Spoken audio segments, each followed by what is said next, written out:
रात के 12 बजे थे। मुंबई के एक अपार्टमेंट की खिड़कियों से रोशनी झांक रही थी। रिया, एक 26 साल की खूबसूरत लड़की, फोन पर किसी से हंसते हुए बात कर रही थी। उसके होंठों पर हल्की सी मुस्कान थी।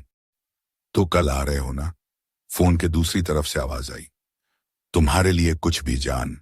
रिया धीरे से बालों को पीछे करती है, शीशे में खुद को देखती है। लाल गाउन में उसका बदन चांदनी में चमक रहा था। लेकिन तभी बाहर से दरवाजे पर हल्की खटखट की आवाज आई। रिया चौंक गई। इतनी रात को कौन हो सकता है? उसने धीरे से दरवाजे की झिरी से झांका। कोई नहीं था।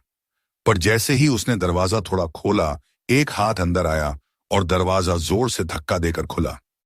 रिया चीखने ही वाली थी कि एक आदमी ने उसका मुंह दबा दिया।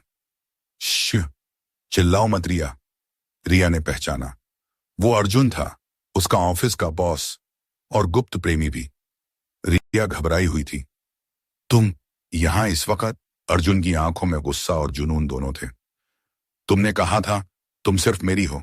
फिर यह नया लड़का कौन है जिससे तुम रात रात बात करती हो?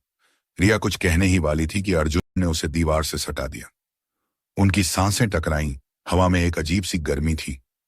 रिया का डर अब पिघलने लगा। वो हल्की आवाज में बोली, अर्जुन प्लीज छोड़ो मुझे।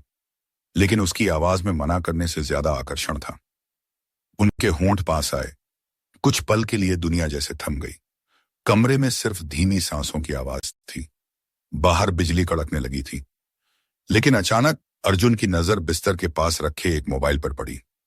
स्क्रीन पर कॉलिंग डिस्प्ले हो रही थी। विक्रांत कॉलिंग। अर्जुन का चेहरा बदल गया। उसने रिया को झटका दिया। तो ये है वो लड़का? रिया ने डरते हुए कहा।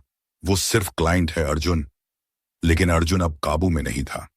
गुस्से में उसने पास की ग्लास बोतल उठाई। रिया चिल्लाई, नहीं अर्जुन। लेकिन अगली ही पल बोतल उसके सिर पर जा लगी। रिया जमीन पर गिर पड़ी। खून बहने लगा। कमरा लाल हो गया था। अर्जुन कुछ देर तक हांफता रहा, फिर मोबाइल उठाया। विक्रांत को एक मैसेज भेजा। रिया अब तुम्हारे कॉल नहीं उठा पाएगी। पुलिस कमरे में दाखिल हुई।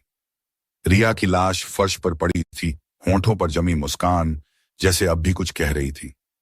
इंस्पेक्टर ने मोबाइल उठाया।